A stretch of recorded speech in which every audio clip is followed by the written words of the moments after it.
엄마, 나 정말 안 했어. 딸의 마지막 말이 귓가에 맴돌던 그날. 이후 백설이는 매일 아침 분식집 철문을 올리며 단 하나의 다짐만을 되뇌었습니다. 반드시 진실을 밝혀내겠다. 그로부터 1년 후 민강유통이라는 거대한 기업 앞에 두 사람이 섰습니다. 한 명은 딸을 잃은 어머니 백설이, 또 한 명은 25년 전 이 집안에 의해 버려진 남자 문태경.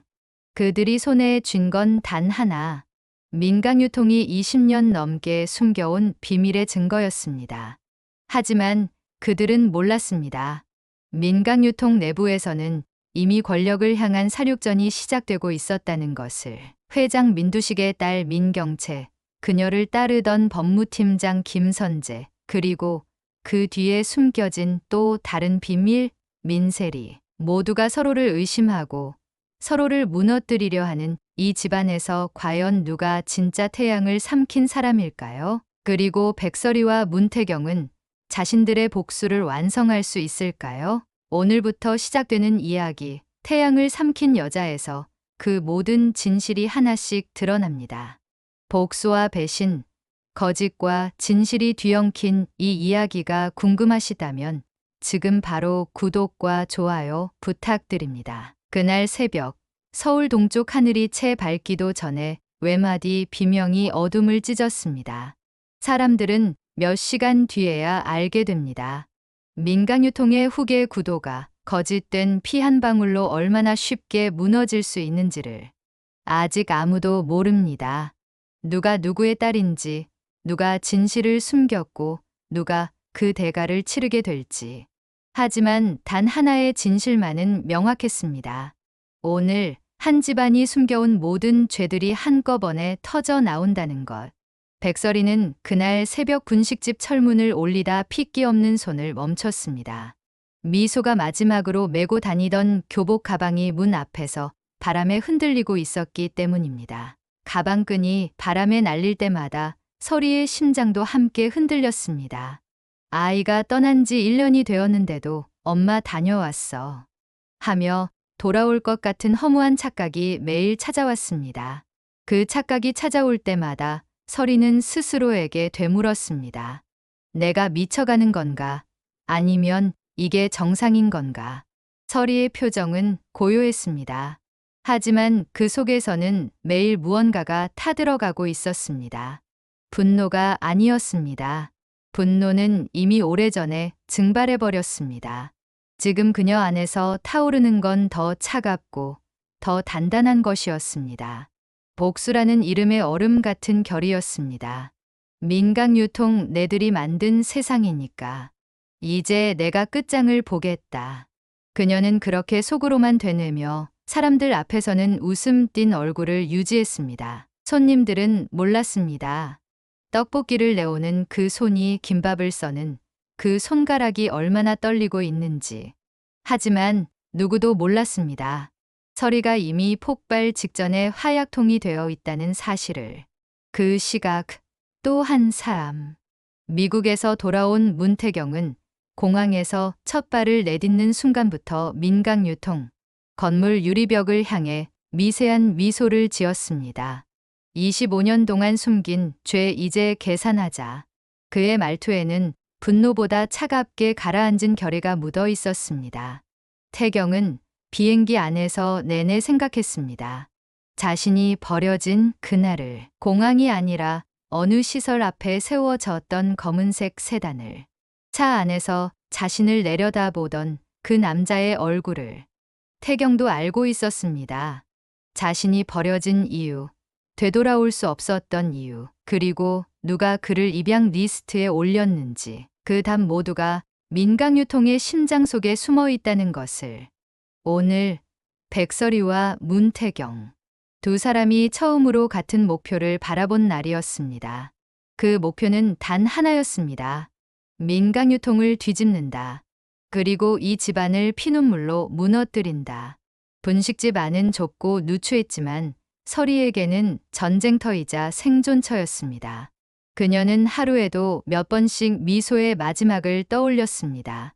억울하게 가해자로 몰리고 가짜 뉴스 한 줄에 인생이 날아가고 민강유통이 은밀히 흘린 배우 루머 때문에 전국의 비난이 딸에게 쏟아지던 그날들. 설이는 지금도 기억합니다. 미소가 마지막으로 학교에서 돌아온 날. 아이의 교복이 찢겨 있었고 입술이 터져 있었습니다. 엄마, 나 정말 안 했는데. 미소는 울지도 않았습니다. 그저 텅 빈 눈으로 설이를 바라봤을 뿐입니다. 그 눈빛이 설이를 지금도 괴롭힙니다. 아이는 이미 그때 모든 걸 포기한 눈이었습니다. 그녀는 법원 앞에서 떨리는 목소리로 외쳤습니다.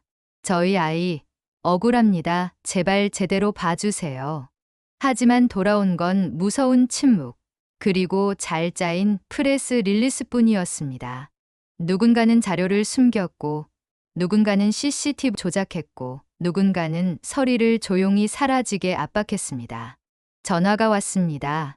목소리는 차갑고 정중했습니다. 백설이 씨, 이 일은 더 커지면 안 됩니다. 당신을 위해서라도요. 내 딸이 억울한데 어떻게 생각해 보세요. 당신 앞나르려. 그 중심에 민강유통 법무팀장 김선재가 있다는 걸 그때는 몰랐습니다. 그녀의 분노는 그때 처음 태어나 지금까지도 꺼지지 않고 불길처럼 타올라 있었습니다. 설이가 분식집 주방에서 김치전을 굽다가 갑자기 프라이팬을 내려놓고 벽에 기대어 숨을 몰아쉬었습니다. 손이 떨렸습니다. 무릎이 풀렸습니다. 하지만 쓰러질 수 없었습니다. 아직 할 일이 남아 있었으니까. 미소야, 엄마가 내 억울함 이번에는 빼앗기지 않을게. 그 순간 철문이 벌컥 열리며 한 남자가 들어왔습니다. 백설이 씨 맞죠? 문태경이었습니다. 설이는 본능적으로 경계했습니다. 낯선 남자가 이름을 부르며 찾아올 때 좋은 일은 없었습니다. 하지만 태경이 내민 서류 봉투 하나에 표정이 굳어졌습니다. 민강유통 비자금 장부 사본. 그 장부에는 미소 사건이 조작되던 날 흘러간 돈의 출처가 적혀 있었습니다. 설이는 손가락으로 그 숫자들을 더듬었습니다. 3천만 원, 로비스트에게, 500만 원, 언론사 관계자에게, 2천만 원, 증거인멸 비용. 당신 딸 그냥 사고가 아니었습니다. 설이의 눈이 흔들렸습니다. 알고 있었습니다. 어쩌면 처음부터 알고 있었는지도 모릅니다. 하지만 그걸 증명할 방법이 없었습니다. 그런데 지금 이 남자가 그 증거를 들고 나타난 겁니다. 금세 다시 고요해졌습니다. 왜 나에게 이걸? 침묵이 흘렀습니다. 태경은 설이의 눈을 똑바로 바라봤습니다. 당신도 복수가 필요하니까요. 그럼 당신은 누군데? 또 침묵이 흘렀습니다. 이번엔 더 길었습니다. 태경은 대답하지 않았습니다. 대신 창밖을 바라봤습니다. 내 인생도 뺏긴 사람입니다. 두 사람의 시선이 처음으로 정면에서 부딪힌 순간, 비록 아무 말이 없었지만 그 표정은 명확했습니다. 우리의 적은 같다. 설이가 먼저 입을 열었습니다. 당신이 원하는 게 뭐죠? 민강유통을 무너뜨리는 겁니다. 그게 다예요? 아니요. 태경이 고개를 돌려 설이를 다시 바라봤습니다. 그 안에 있는 사람들이 자기들이 저지른 일을 똑똑히 보게 만드는 겁니다. 이날 이후 설이와 태경은 서로의 과거와 목적은 말하지 않은 채 같은 방향을 향해 걷기 시작했습니다. 민강유통의 본사 회의실에서는 아무도 모르게 피 냄새가 퍼지고 있었습니다. 말 그대로가 아니라 권력 싸움이 도는 회의실 특유의 냉랭한 공기였습니다. 민경채는 회장 민두식의 유일한 희망이었고 오빠 민지섭은 이미 후계 경쟁에서 멀어진 상태였습니다. 수정은 질투로 살아가는 사람처럼 매번 경채를 흔들었고 세리는 반항으로 자신을 증명하려 하는 10대였습니다. 그런데 이 모든 뒤엉킨 감정의 뿌리를 흔드는 사람이 있었습니다. 바로 김선재.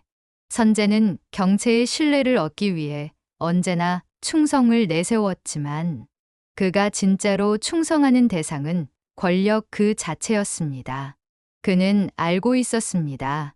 권력은 사람을 배신하지만 사람은 권력을 배신할 수 없다는 걸. 그날도 그는 경채에게 말했습니다. 부회장님, 태경이라는 남자 주의하셔야 합니다. 경채는 서류에서 눈을 떼지 않은 채 대답했습니다. 이름도 처음 듣는데 왜? 선재는 한 걸음 다가섰습니다.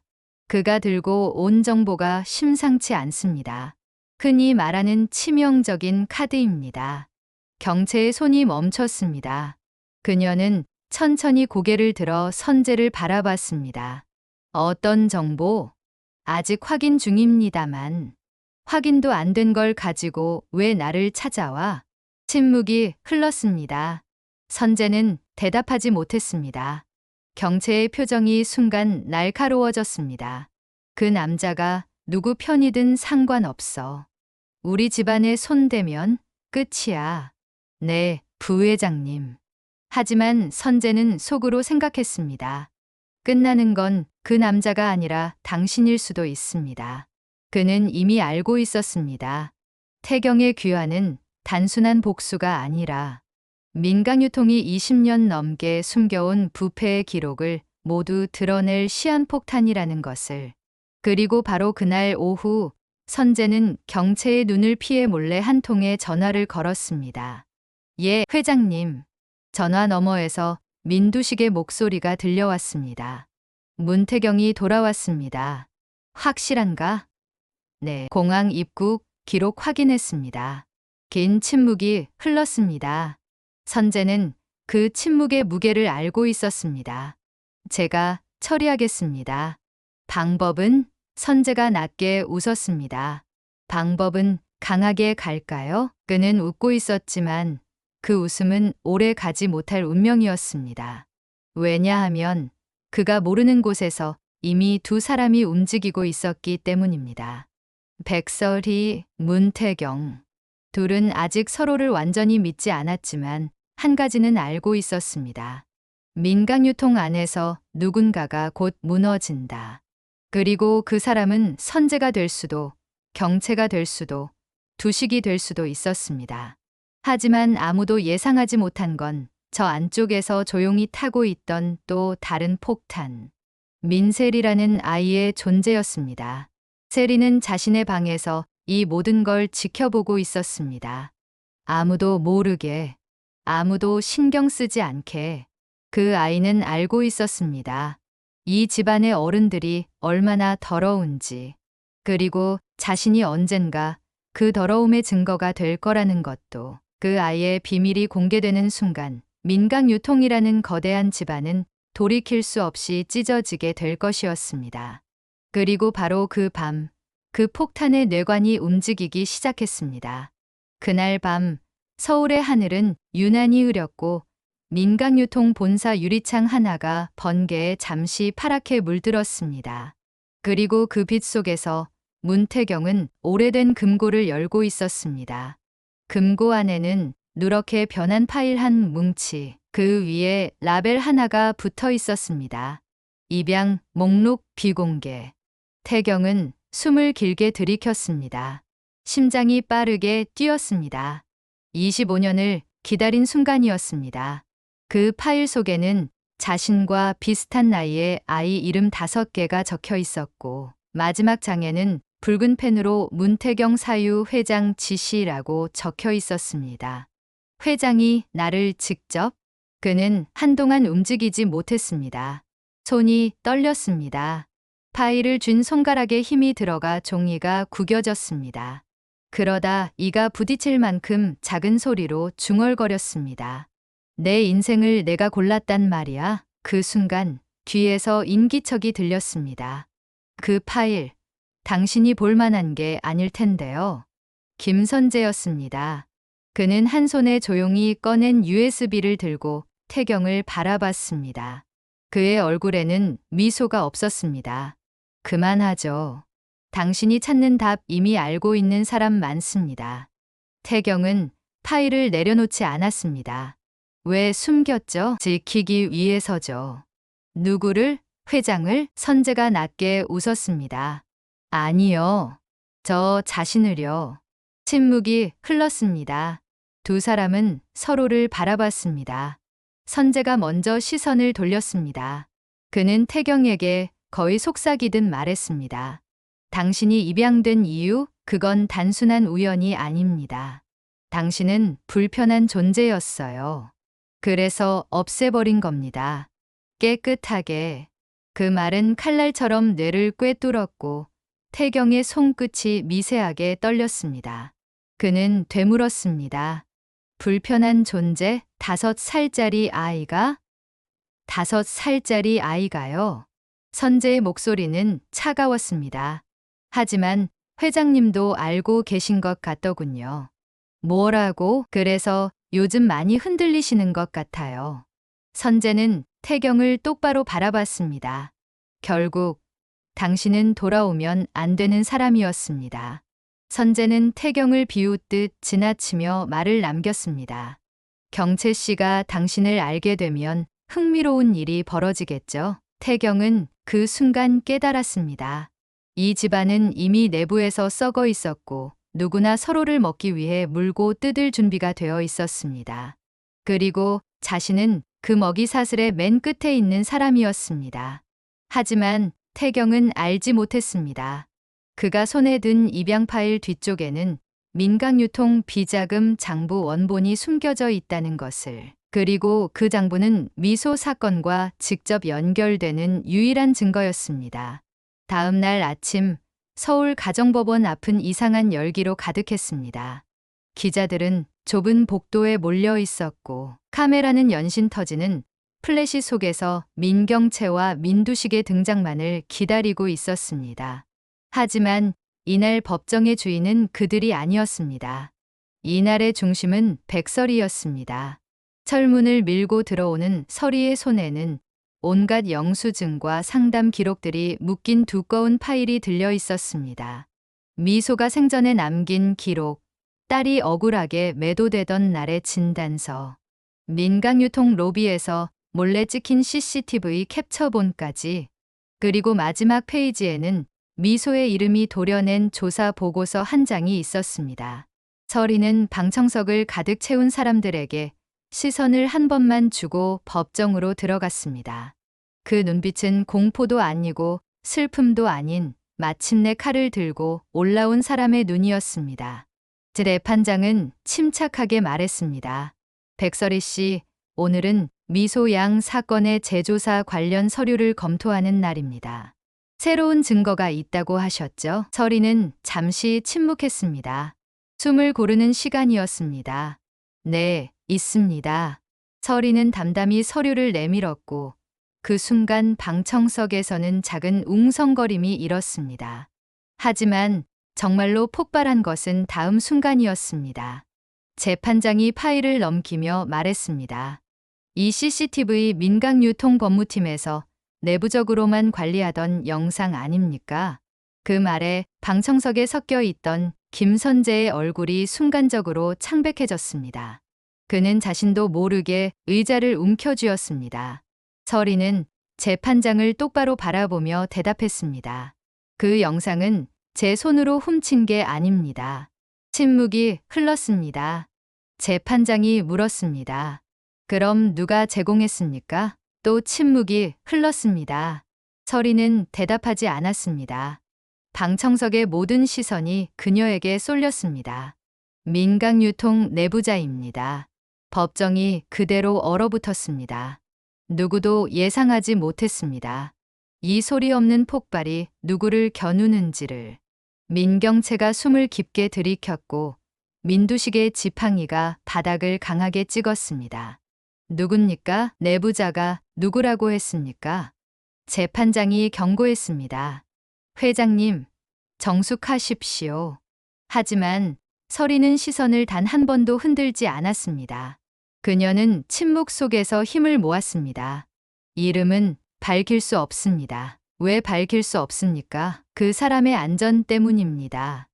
또 침묵이 흘렀습니다. 하지만 그 사람이 말했습니다. 그녀는 조용히 그러나 단호하게 말했습니다. 미소 사건은 사고가 아니었다고. 순간 법정 전체가 마치 누군가의 목을 움켜쥔 듯 모든 숨소리가 멈춰버렸습니다.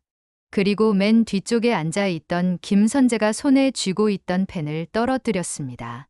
그 소리는 법정 전체에 울리는 작은 총성과도 같았습니다. 그가 방금 깨달았기 때문입니다. 백설이가 누군가를 보호하고 있다면 그 누군가는 자신일 리 없다는 것을 그는 알고 있었습니다. 설이가 법정에서 폭로하려는 진짜 이름을. 그리고 그 순간 선재는 처음으로 공포를 느꼈습니다. 진짜 공포였습니다. 손이 떨렸습니다. 목이 말랐습니다. 그 공포 뒤편에서 문태경이 가만히 선재를 바라보고 있었습니다. 표정은 없었지만 그 눈빛은 분명히 말하고 있었습니다. 곧 내가 무너진다. 법정이 끝나고 복도는 마치 전쟁이 끝난 후의 폐허처럼 침묵으로 가득했습니다. 백설이는 서류철을 꽉 쥔 손이 저릿해지는 걸 느끼면서도 한 번도 고개를 숙이지 않았습니다. 그녀의 발걸음은 무겁지 않았습니다. 오히려 어떤 사형선고를 끝내고 나온 사람처럼 가벼웠습니다. 그녀는 생각했습니다. 미소야, 엄마가 해냈어. 첫 단추를 끼웠어. 하지만 복도 맞은편에서는 전혀 다른 감정이 들끓고 있었습니다. 민경채는 벽에 손을 짚고 거칠게 호흡을 고르고 있었습니다. 그녀의 머릿속은 복잡했습니다. 내부자, 우리 안에 배신자가 있다고? 설이가 내부자를 보호한다고? 대체 누구를? 그러나 더 일찍 무너진 건 그녀가 아니라 김선재였습니다. 그는 손에 쥔 서류 가방을 바닥에 떨어뜨리고 허리를 굽힌 채 숨을 몰아쉬고 있었습니다. 법정에서 들었던 말이 귓가에 자꾸 되살아났습니다. 내부자입니다. 사고가 아니었습니다. 그가 지금까지 조작해왔던 것들, 지워버렸던 기록들, 뒤로 넘겼던 보고서들, 그 모든 것이 이제 자신을 향해 되돌아오는 칼이 되고 있었습니다. 선재는 손으로 얼굴을 감쌌습니다. 이게 끝인가? 문태경은 복도 한가운데에서 선재를 잠시 바라보았습니다. 그 눈빛은 냉정했습니다. 감정이 없었습니다. 그저 사실을 확인하는 사람의 눈빛이었습니다. 이제 시작이야, 김선재. 하지만 태경이 더 무서운 건 그 말투가 협박이 아니라 사실을 그대로 전달하는 사람의 어투였다는 점입니다. 선재가 태경에게 다가왔습니다.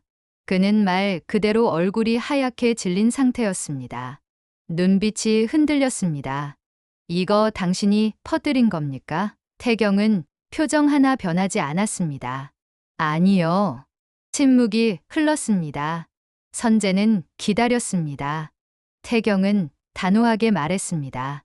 당신이 만들어 놓은 진실이 스스로 퍼지는 겁니다. 그 말이 끝나기도 전에 복도 끝에서 지팡이 소리가 울렸습니다. 민두식이었습니다. 그는 딸 경채를 향해 걸어오며 딸의 어깨를 부드럽게 잡아 올리는 듯하다가 곧이어 소나귀에 힘을 꽉 줬습니다. 경채가 작게 신음했습니다. 경채야. 그의 목소리는 낮고 이상하게 떨렸습니다. 너 김선재를 믿은 거냐? 경채의 표정은 굳었습니다. 그녀는 아버지의 손을 떼어내려 했지만 힘이 들어가지 않았습니다. 아버지, 지금 중요한 건 그게 아니. 중요하다. 두식의 눈이 번개처럼 치솟았습니다. 그의 눈에는 광기가 서려 있었습니다. 내가 믿은 그 놈이 우리 집안을 지금 이 꼴로 만든 거다. 침묵이 흘렀습니다. 경채는 대답하지 못했습니다. 경채의 시선이 선재를 향했습니다. 그리고 그 짧은 눈빛 속에 분노, 실망, 배신, 추락, 전부 다 들어 있었습니다. 선재는 그 눈빛을 받아내지 못하고 시선을 돌렸습니다. 선재는 입술을 떨었습니다. 부회장님, 전 절대. 그러나 경채는 손을 올려 그를 멈추게 했습니다. 침묵이 흘렀습니다. 그녀의 말은 단 한 문장이었습니다. 너 오늘부로 아버지 곁에서 일하지 마. 그 말은 선재의 가슴을 직격으로 갈랐습니다. 그는 이 집안에서 인정받기 위해 수많은 사람을 짓밟고 지우고 조작하고 버텼는데 이제 버려지는 건 자기 자신이었습니다. 선재는 웃음인지 울음인지 모를 표정을 지었습니다. 그리고 작게 중얼거렸습니다. 그럼 누가 당신들 더러운 비밀을 막아주죠? 복도에 있던 모든 사람이 동시에 그의 말에 고개를 돌렸습니다. 민두식의 눈이 광기를 띠며 번쩍였습니다. 김선재, 지금 무슨 소리를 하려는 거냐? 선재는 더는 도망치지 않기로 결심한 듯 주머니에서 작은 USB 하나를 꺼내 들었습니다. 그의 손이 떨렸습니다. 하지만 눈빛은 단단했습니다. 이 안에 당신들이 덮은 사건 절반이 들어 있습니다. 그 말은 마치 폭탄이 터진 듯 복도 전체를 흔들었습니다. 경체가 한 걸음 다가갔습니다. 목소리가 떨렸습니다. 그걸 왜 지금 꺼내? 선재가 경체를 똑바로 바라봤습니다. 나를 버렸으니까요. 침묵이 흘렀습니다. 선재의 눈빛은 이미 무너져 있었습니다. 난 당신 편이었어요, 부회장님. 그의 목소리가 갈라졌습니다. 하지만 당신은 내가 실수했을 수 있다는 이유만으로 나를 버렸죠. 그리고 그는 마지막 말을 남겼습니다. 그래서 나도 당신들 버리기로 했습니다. 그 순간 민두식이 지팡이를 높이 들었습니다. 저놈 잡아, 보안팀. 복도는 순식간에 아수라장이 되었습니다. 백설이는 그 소리를 들으며 천천히, 아주 천천히 고개를 돌렸습니다. 그리고 깨달았습니다. 민강유통은 지금 스스로 무너지고 있다. 그녀는 아무 말 없이 그 장면을 지켜보았습니다. 그 모습은 마치 오래 기다려온 폭풍이 드디어 닿은 것을 확인하는 사람 같았습니다. 그날 저녁, 서울의 모든 뉴스는 오직 한 가지 사건을 다루고 있었습니다. 민강유통 내부 고발자 등장. 법정에서 밝혀진 미소 사건의 새로운 증거. 회장 가족의 균열. 후계구도 붕괴. 기자들은 진상을 파악하느라 분주했지만 정작 가장 큰 진실은 아직 세상에 공개되지 않았습니다. 그 진실은 백설이의 작은 방 안에 있었습니다. 설이는 낡은 서랍을 열고 그 안에서 미소의 마지막 공책을 꺼냈습니다. 조각난 마음을 붙이기 위해 딸이 끄적였던 글자들. 설이는 그 글자들을 손가락으로 하나하나 더듬었습니다. 엄마, 나 정말 안 했어. 사람들이 왜 나한테 그러는지 모르겠어. 그녀는 공책을 가만히 쓰다듬으며 속삭였습니다. 미소야, 이제 내 이야기를 세상이 듣기 시작했어. 하지만 그녀의 눈빛에는 또 다른 각오가 타오르고 있었습니다.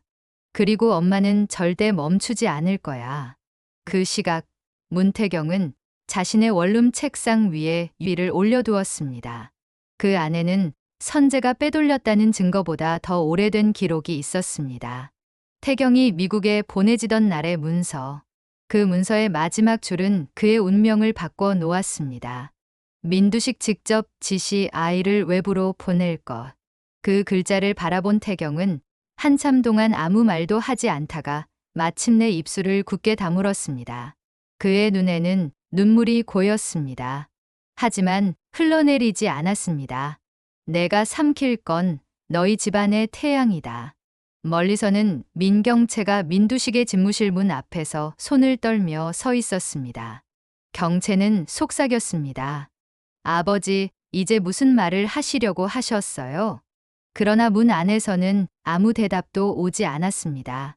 침묵만이 흘렀습니다. 그리고 바로 그때 민세리가 방 안에서 그들을 훔쳐보고 있었습니다. 그 아이의 눈빛은 어른들이 상상하는 것보다 훨씬 더 깊고 어두웠습니다. 세리는 알고 있었습니다. 이 집안의 끝이 어떻게 올지. 그녀는 자신도 모르게 작은 목소리로 읊조렸습니다. 우리 집 이제 끝나는 거야? 아무도 아이의 질문에 답하지 못했습니다. 어쩌면 이 집안은 처음부터 답이 없는 길을 걸어온 것일지도 모릅니다. 하지만 단 한 가지는 확실했습니다. 이 날을 계기로 그 누구도 피할 수 없는 싸움이 시작됐습니다. 백설이, 문태경, 민경채, 김선재, 민두식, 그리고 세리. 각자 다른 욕망과 상처, 분노와 죄책감을 품고 서로의 진실을 삼키려는 사람들. 이제 곧 누가 진짜 태양을 삼킨 사람인지, 그리고 누가 그 빛 속에서 타버릴 것인지 서서히 드러날 것입니다. 이야기는 아직 끝나지 않았습니다. 오히려 지금부터 시작입니다. 다음 이야기가 궁금하시다면 구독과 좋아요 부탁드립니다.